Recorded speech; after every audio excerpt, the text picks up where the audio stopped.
Welcome to the Buried Talent Podcast. I'm Ken Freire, and I'm here with my co-host, the amazing Patrick Lowndes. Patrick, this is our first episode. This is the episode that we need to address the big elephant in the room. Why another podcast? What is this podcast all about, Patrick? Yeah, tell me about it. Why there's so many podcasts out there? I feel like everybody and their cat has a podcast now, right? At this point. And so at this point, I like to think about this question of who's having a conversation about something that matters related to the thing that we care about. And as we're looking around, we looked at all the different topics out there, a lot of good kind of faith and work, generic stuff that's out there. There's a lot of like discern your calling in general, for Christians and stuff. I couldn't really find anything that really hits in the crosshairs of what we're focusing on with young Christian professionals who don't just want to consider their life as I either have to go do this ministry thing over here on the weekends or in this, this like volunteerism thing. And then I just go over here and just worship money and work and status and all that stuff in the world. Like there's not a really solid integration of those things. And as we were thinking about names for it, we're like, you know what? I think it's a little bit like that parable and the dude who buried his talents, plural, but we're talking about talent. Like we're burying our time and our skill set, and we're doing it in a way that I think we just need to start talking about it. I mean, how's that sound for a why, Ken? That sounds pretty good. I would think so. That's why we're creating the podcast. But I want to dig deeper into it because I think some people might say, well, we have a lot of faith in workspaces. You even mentioned it. There's a lot of people talking about it. But where are they missing it when it comes to like this sacred and secular divide? We hear that concept a lot, but why do people keep missing it even though they're trying to talk about it? Yeah. I think at the end of the day, it comes down to, I think especially like I'm pretty big into the faith-driven entrepreneur movement and a lot of the conversation happening there. And I feel like what we end up doing in the same way that like in a ministry context where we sort of elevate the role of the leader in front, like the pastor, like, oh, they're the superhero, super Christian, or maybe someone that's going to do some work overseas, like, oh, that person's so holy, so spiritual, extra super holy people, right? And then like everybody else, like, let's just shoot up a prayer and cut them a check and like, boom, phone that sucker in, right? Just, we're going to let those people do it. We've done the same thing for entrepreneurs in the business world that are even the faith-driven, what is it? Faith-driven entrepreneur. Yeah. And I'm an entrepreneur. That's cool. Like I'll take some credit, get some more spotlight. But the reality, Ken, is like so many young professionals and even like college students. Think about all the college students graduating. We literally just now in 2025 had the largest high school graduating class that we will maybe ever see as a country here in the United States, if you're listening in the US. And now it's just going to start declining in the size of that class. And this class is asking the question, yeah, maybe I have a side hustle, maybe I have an entrepreneurial bug, but what if I'm not an entrepreneur, right? And I think we're going to hit on a lot of topics in this show that speak to what I'm going to call like the 90%, the 95% of people who are going to go and actually support that entrepreneur. And they need to know, like, how do I show up and not just check the box like an employee, right? But I'm maybe not the visionary entrepreneur. So is there anything in between like world-changing visionary entrepreneur and box-checking employee? And we would say on this buried talent show that, yeah, there's a ton of buried talent and it makes its way up between that gap of basic employee and, the leader at the top. Yeah. And to add to that, I think the bigger thing is as we're helping people close that gap, I want to keep going back to the secular sacred divide. Many times we assume that to close that gap, right, to fulfill God's purpose and have kingdom impact, it's option one, right? You either join nonprofit, like you said earlier, or work in a church, right? Do something where it's like, I feel like I'm doing ministry. Yeah. Or the second option is I'm just going to go make a ton of money and then just give. Yeah. And what ends up happening is that actually there's a way better way to do that. And that's part of closing the gap. Am I right?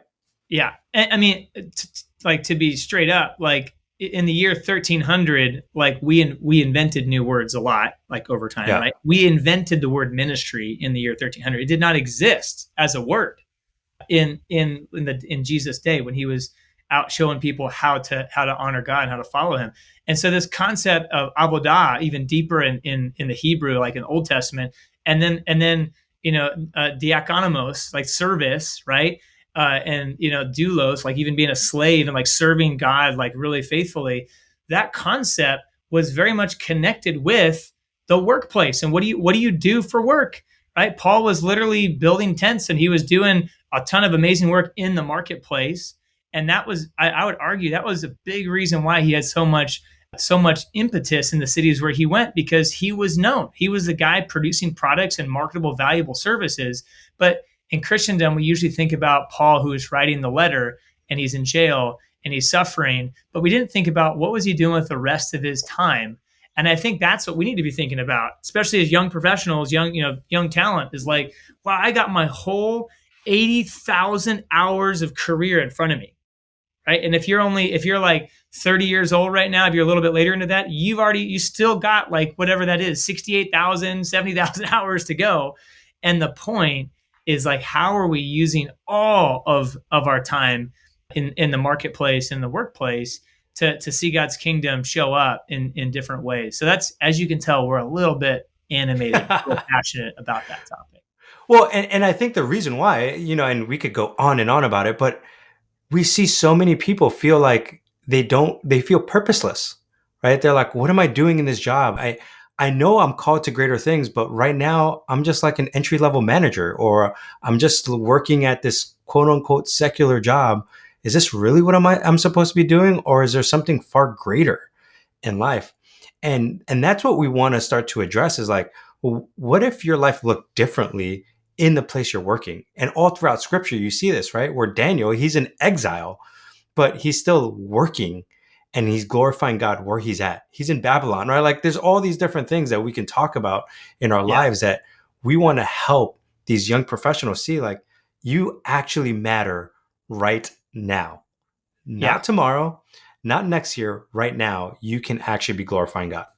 Yeah, and God could use what might be a starting internship. Again, if you're in college and you're like, "Hey, I'm just trying to like, I'm just trying to like get a little bit of experience." Like my resume is a little bit embarrassed. Like you might be a little embarrassed by what's on your resume right now. That's all right. Yeah.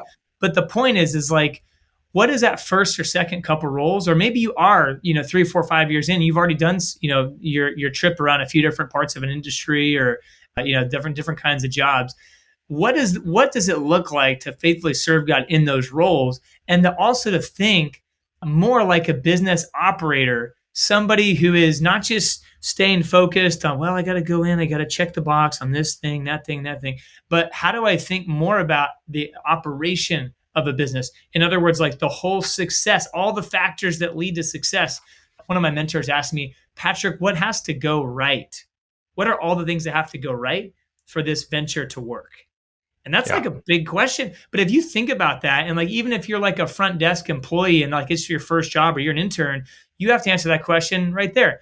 What are all the things that have to go right to give this person that's about to walk through the door of my business a really great experience? Or online, they just filled out a form. What are all the things that have to go right? That's how an operator thinks, as opposed to, oh, well, I'm supposed to send them this follow-up email. I'm supposed to say hi, my name, and so we need to think more about our jobs than just box checking employee kind of jobs. And that's why at Frontier Operators, we care so much about like, no, like this is a mindset. It's not a job title. This is a mindset that transcends job title. And by the way, if you get good at it, you're going to be super valuable in the marketplace for a company in the United States or a company potentially around the world.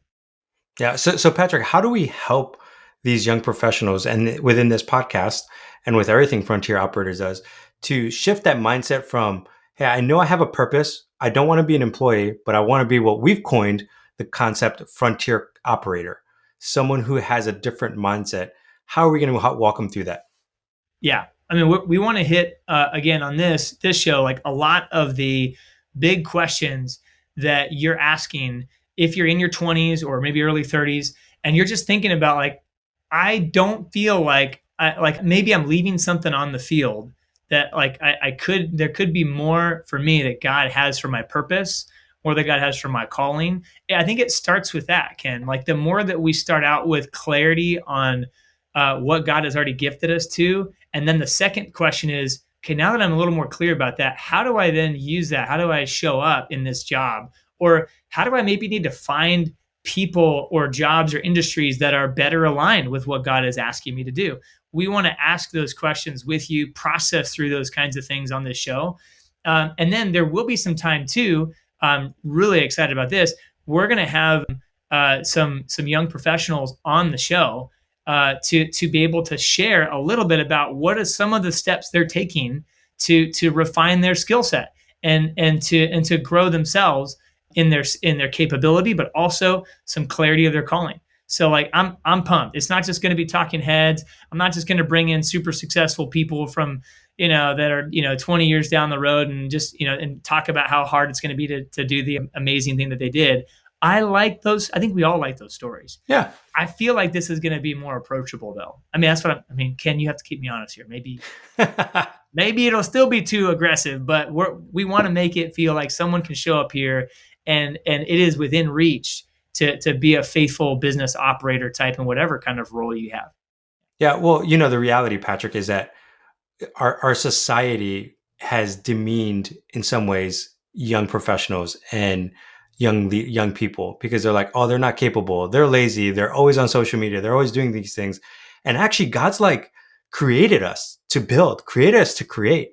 And there's so many young professionals who just want to be called to greatness. And sometimes they just need that path and they want to see that path. And with us bringing those people in and them hearing their stories is going to be awesome.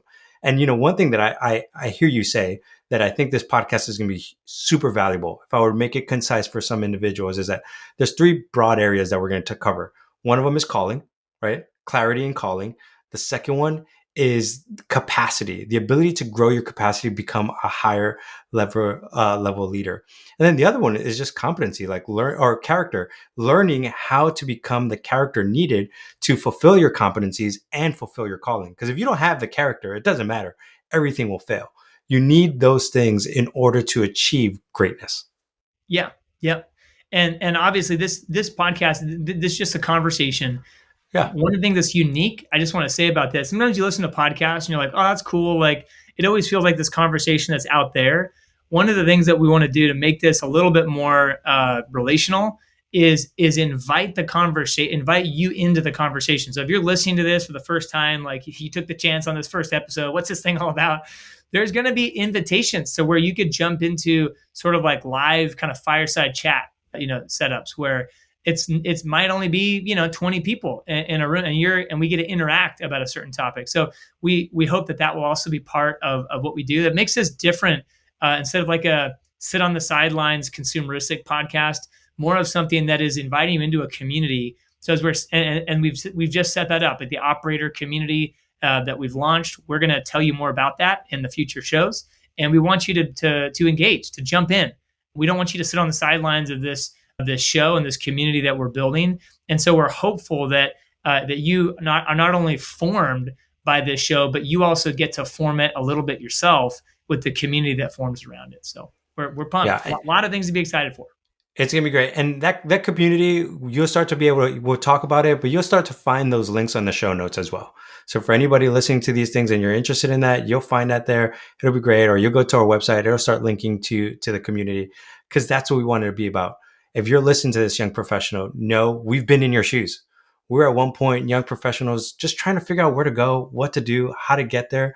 And we were blessed that we've had mentors along the way to get us to grow exponentially and to be able to do great things for God. And it's not because we were just like muscling it up in our own effort. It's like, no, we were sensitive to what God was doing. We were growing in our own lives, and we also had wise counsel. So hopefully we could be that wise counsel for you as you're listening to this podcast, you're checking out our stuff, you're engaged in the community. Let this be an opportunity for you to say, I'm going to take every advantage in my life to grow and be the person I'm called to be, to help bring kingdom impact to the societies around us. Yeah. Patrick, Well any said. final words? Well said. I mean, we're going to unpack more on the next couple episodes, a little bit more of the backstory, kind of the why, like what we're excited about. So I would just say again, if you've got, if you feel like I care so much about wanting to be faithful, I want to be impactful for God's kingdom. You don't want to sit this one out. Like I hate to say it, like you only live once, but you do, right? And so this is your chance to figure out how, Lord, in what ways am I burying my talent, and am I believing lies that I just need to be, I need to shed those lies, those false beliefs, and I need to move from unbelief to belief in every area of life in what's true. And so we're going to hit on that a lot in this show. So I'm so excited for you to be on this journey with us. And that's what I got. There's show All one. right. The show one. Stay tuned, guys. Hope you have a great day.